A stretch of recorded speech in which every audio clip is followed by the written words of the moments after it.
bagaimana memotivasi guru dengan segala serba keterbatasan. Kemudian Bapak Ibu tahu ketika bulan November sampai Desember itu musim hujan, sehingga fungsinya sore. Kadang-kadang kami maghrib hujan deras masih di SMP 3 guru-guru karena tidak dapat angkot lagi untuk pulang ke rumah masing-masing. Terpaksa harus antar mengantar guru-guru yang rumahnya jauh, ya. Kemudian itu yang kedua, tantangannya mungkin motivasi dari guru itu berkurang, sehingga saya sebagai kepala sekolah bagaimana menguatkan dan meyakinkan guru-guru kami dan orang tua siswa kami bahwa kegiatan PSP ini akan tetap berjalan walaupun pada kondisi kita mengungsi di sekolah lain. Kemudian ada beberapa kegiatan-kegiatan yang kami lakukan untuk meningkatkan motivasi dan melaksanakan program sekolah penggerak ini sesuai dengan yang telah diprogramkan oleh pemerintah. Tentunya yang pertama kami membuat komunitas praktisi. Kami punya kegiatan namanya Kamis Baper. Jadi setiap Kamis 2 minggu sekali kami bertemu untuk belajar. Apa itu Kamis Baper? Yaitu belajar praktek dan refleksi. Jadi kalau mau ada kegiatan apa, belajar dulu nih kami. Misalnya Ibu Lia kemarin mau mengajarkan tentang pembelajaran terdiferensiasi. Itu bagaimana Bu prakteknya di kelas. Nanti sesama berbagi dengan Ibu Nurlaila, dengan guru-guru yang lain. Setelah itu akan dipraktekkan di kelas. Ketika dipraktekkan di kelas, saya dan seorang guru senior akan merekam dan memberikan penilaian kepada guru yang telah mempraktekkan apa yang telah dipelajari di Kamis sebelumnya.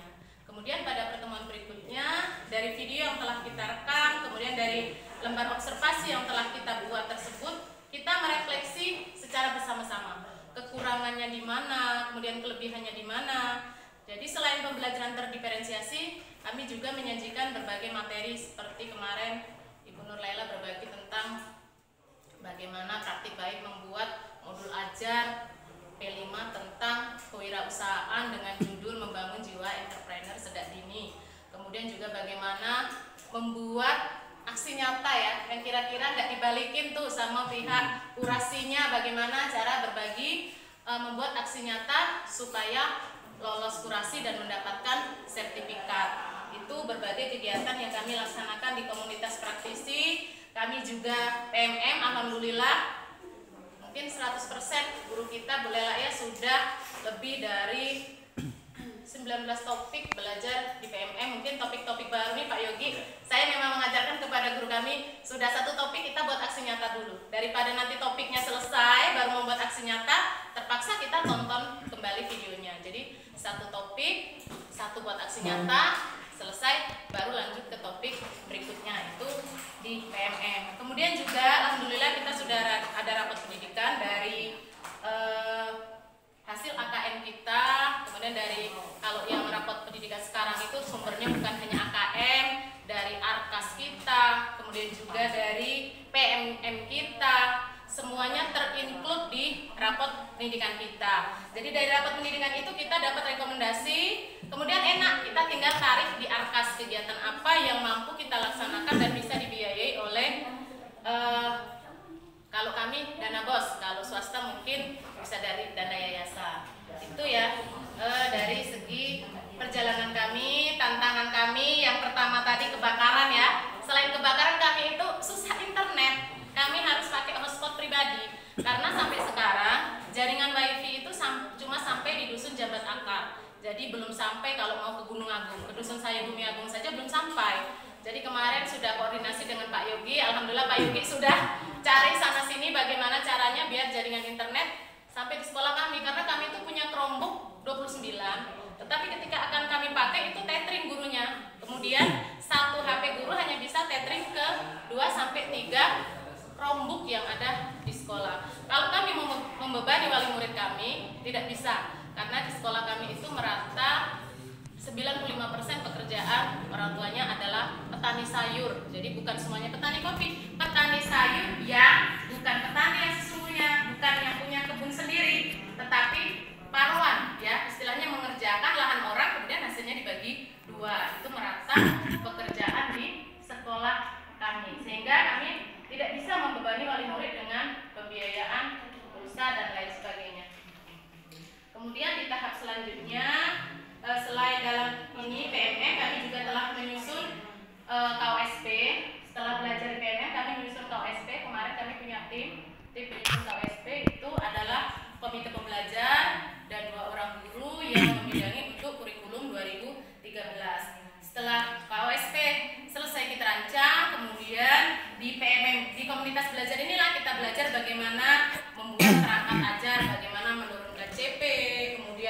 bagaimana membuat modul ajar, modul P5, kemudian dengan melalui kegiatan workshop, BIMTEK ya, yang sering menjadi narasumber mungkin Pak Tommy, Pak Ismet, Pak Yogi pernah ngisi di sekolah kami, karena kami inginnya guru kami mengetahui kemana akan melangkah, apa yang akan diperbuat ketika kita sudah berada di program sekolah penggerak.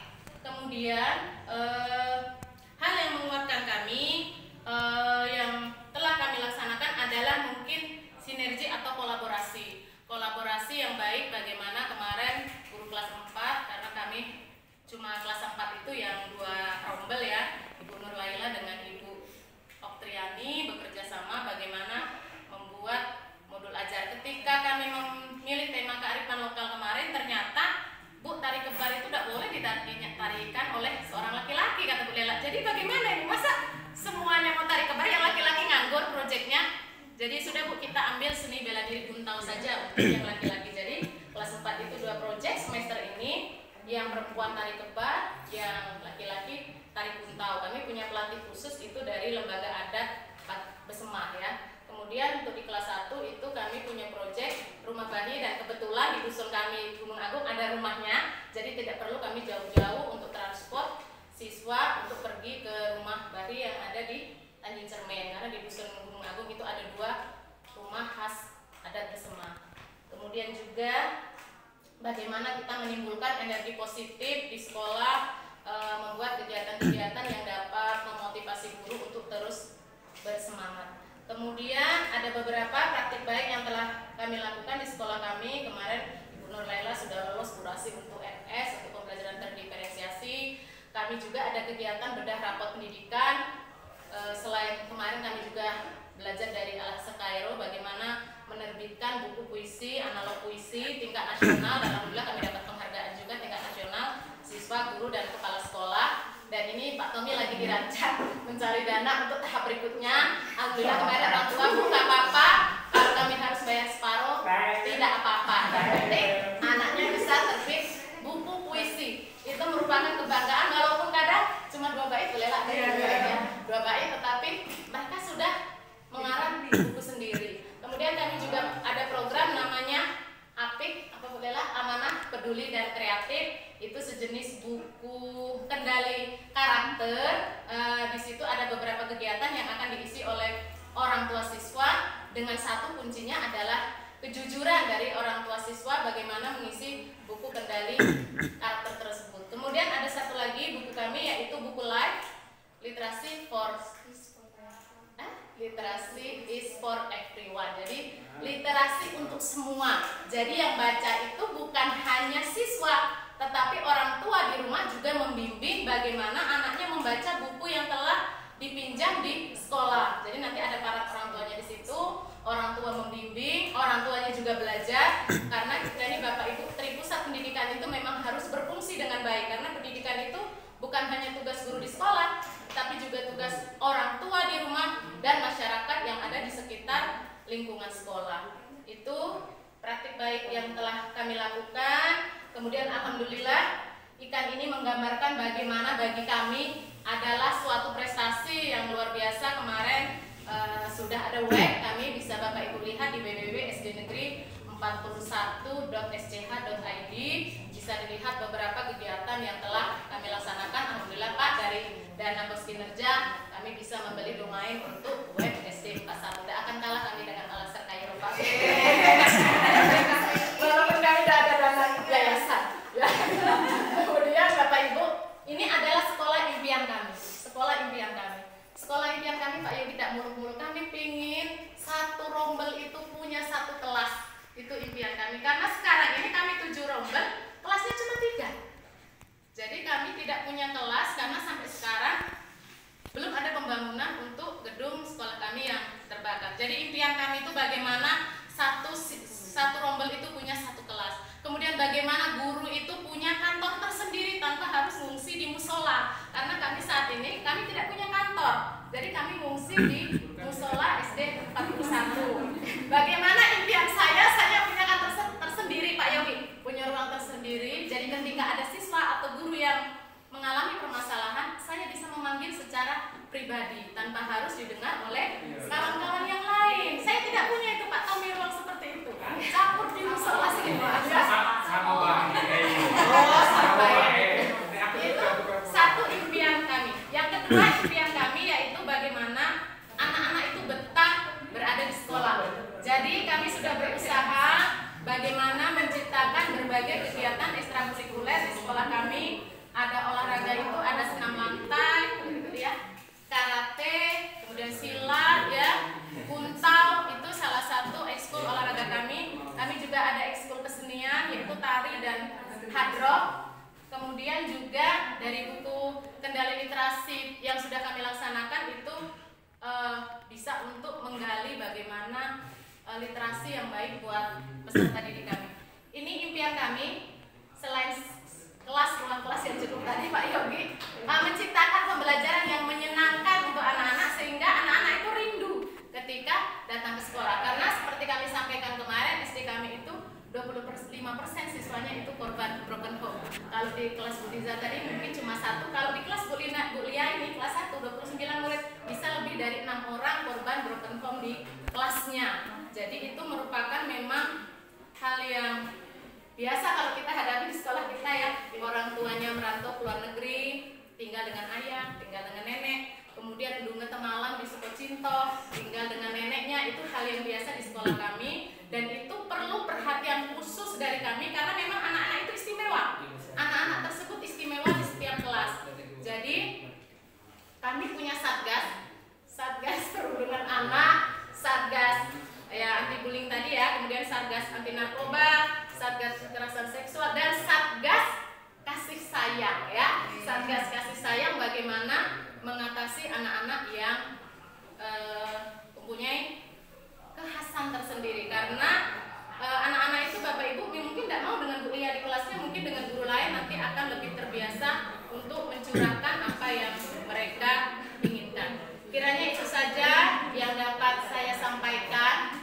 Mudah-mudahan ini menjadi refleksi buat kami, menjadi pembelajaran buat sekolah kami, pencapaian yang kami dapatkan, kemudian apa yang harus kami lakukan ke depannya. Dan alhamdulillah kemarin sore sekitar pukul 16 saya dapat telepon dari Dinas Pendidikan bahwa akan ada pembangunan di sekolah kami, sudah melakukan titik nol. Jadi kami akan dapat 6 ruangan, itu 2 tingkat. Alhamdulillah Pak Yogi, ruang kantor juga dapat, kemudian juga akan dapat WC 6 buah biaya. Dan alhamdulillah kalau sudah titik nol aku percaya Pak Yogi. Kalau belum titik nol, belum ada orang yang datang, saya nggak percaya kalau sekolah kami akan dibangun. Mudah-mudahan impian kami untuk menjadi sekolah yang merdeka dengan keindahan seperti ini ya bisa terwujud untuk di SD Negeri 41 Kota Pakralang. Silakan Ibu Ria dengan Ibu Nur Laila kalau ada yang ditanya. Ya, mungkin guru-gurunya di SD 41 harus memiliki 5 nilai ya Pak Armanto ya guru. Yang pertama kita harus berpihak pada murid. Kemudian kita yang kedua harus reflektif, selalu reflektif menjadi kebiasaan, bukan sebuah tugas kita. Kemudian yang ketiga adalah mandiri. Kita harus mandiri tanpa dituntut oleh dinas, tanpa dituntut oleh pengawas, tanpa dituntut oleh kepala sekolah. Kita mandiri untuk mengikuti pelatihan atau mengembangkan ide kita. Kemudian yang keempat adalah kolaboratif. Kita harus wajib berkolaborasi dengan guru, rekan sejawat, ataupun orang tua murid, ataupun kepala sekolah. Kemudian kita juga harus menjadi guru yang inovatif agar SD kita yang kita banggakan, kita impikan itu bisa berkembang, bisa maju sesuai dengan filosofi Ki Hajar Dewantara, yaitu ada 4 konsep, yaitu yang pertama salam dan bahagia. Jadi kita orang tua ya, orang tua murid ya, kita sebagai guru juga harus memberikan salam dan bahagia. Kemudian yang kedua, kita harus menjadi guru yang menuntun, jangan menuntut kepada siswa kita. Kemudian yang ketiga, konsep merdeka belajar. Kita harus memerdekakan, membebaskan peserta didik kita untuk memilih sesuai dengan karakteristik mereka dan kebutuhan mereka. Kemudian yang keempat adalah belajar sambil bermain. Karena anak-anak adalah unik, karakteristik mereka berbeda-beda. Kita harus belajar sambil bermain agar menyenangkan dan interaktif. Terima kasih. Julia. Terima kasih. Ya, sudah. Itu mungkin impian kami ya. Mungkin bagi Bapak Ibu bukan suatu hal yang istimewa. istimewa bagi kami punya gedung tersendiri itu adalah impian kami yang insya Allah mungkin terwujud di bulan Januari nanti. Semoga segera terwujud. Sehingga kemarin ketika saya mendapat telepon dari salah sekolah penggerak di Banyuasin, kok mesti dibandingnya ke sekolah saya terbakar loh. Yang mau dilihat, bu kami itu bukan melihat gedung, kami melihat proyek tentang jus jeruk gerga dan keripik jeruk gerga yang kita pakai